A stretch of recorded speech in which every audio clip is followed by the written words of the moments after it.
We're just going to talk about my half cab Quintrex 475. We've done a rebuild on it. It was out of the water for 10 years, so we decided to get it going again so we could do a bit of overnight fishing. Now, what we've done, we got a little fuel tank and threw some fuel up into it, and all the carburetors were leaking everywhere, so we rebuilt all the carburetors. We've changed the spark plugs. We've done an oil change, oil filter. After we got it running, we noticed the fuel pump was leaking, so we had to replace that. We put all new fuel filters in it, all new fuel lines, the little primer pump, your little hand primer pump. We removed the actual fuel tank out of the boat.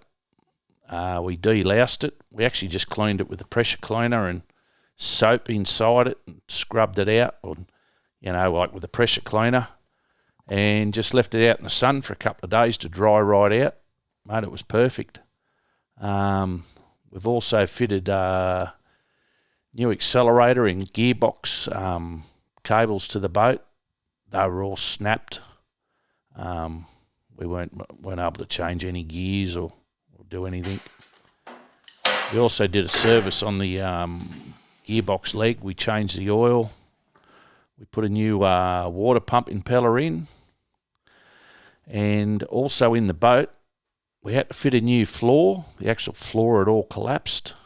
All the timber had rotted out. We also welded in some new braces so that the floor would sit better. The way they did the floor originally, the screws, as the floor finished off to the next piece where it joined, it actually, the screws were right at the end of the timber, and the floor used to flex and pull on the screws and didn't make a real good job of it, so we've changed that a bit.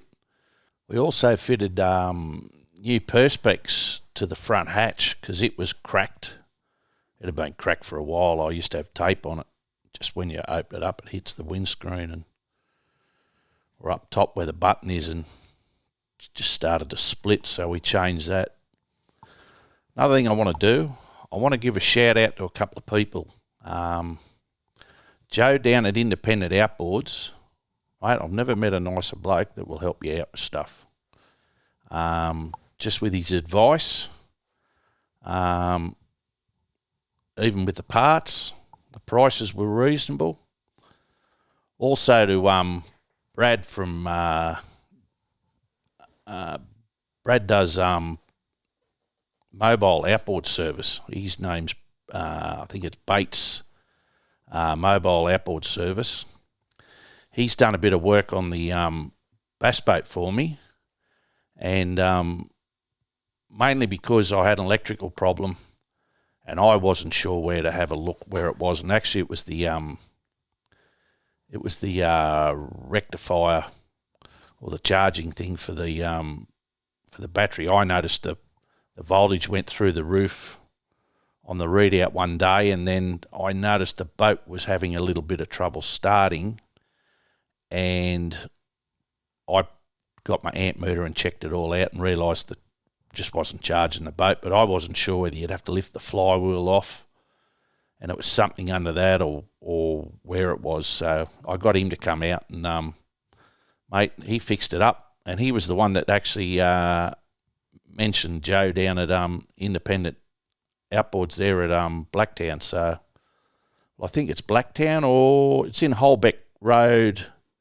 It could even be called Eastern Creek in that area there. Not too sure. Anyway, big shout out to those two guys anyway. All right. There's a couple other things I'll just go through here with you on the boat.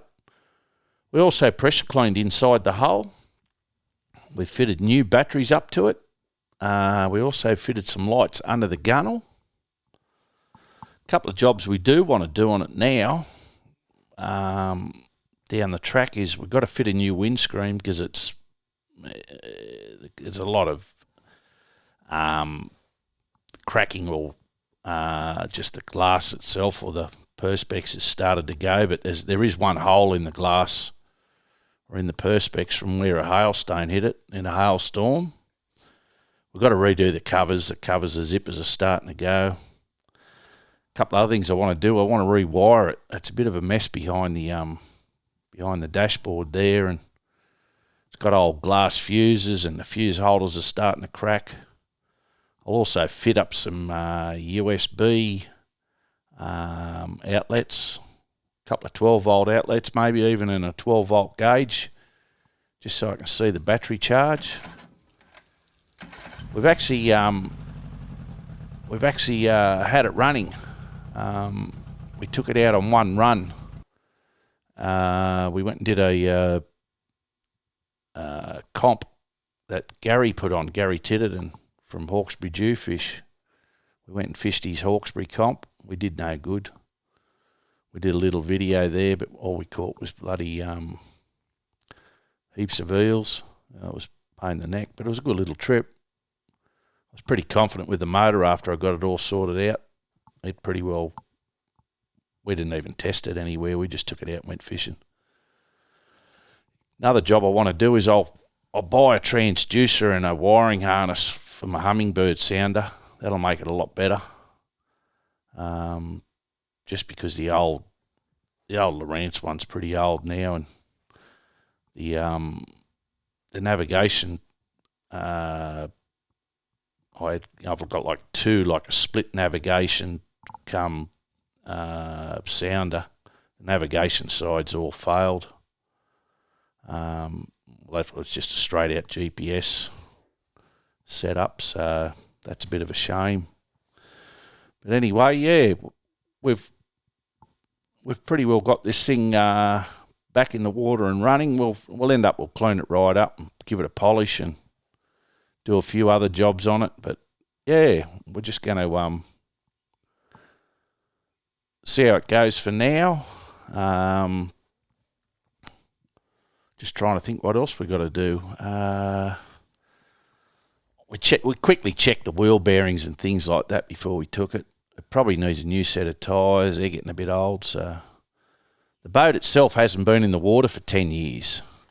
The fuel in the fuel tank was at least 12 years old, because I fished in it twice and didn't have to refuel it, and I only used to fish once or twice a year, and we only used to go about 2 k's in the boat.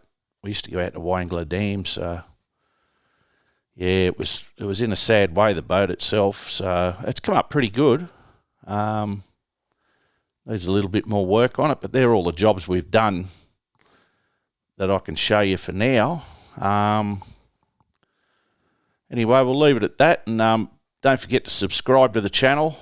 Also, give us a thumbs up if you like the videos. Leave a comment. We don't mind having a chat back to you. So, yeah, leave a comment, see what you think about this rebuild we've done. I'm going to throw out some videos actually on specific parts of the rebuild. So, things like I rebuilt the carbies. I might do one on also tuning the carbies, maybe. I don't know yet. I'm not an expert on them, but I've got a half an idea what to do. I rebuilt the things and they worked all right, so I can't be too bad. Also, we fitted new carpet to the floor. We'll do a video on that, just how to do the floors, cut them out, and we also sealed them with fiberglass and a few things like that, or with actual just straight resin, just to seal the timber, get a bit more life out of it. So, all right, guys, thanks for watching, and we'll catch you on the next one. See you later. Thanks. Bye.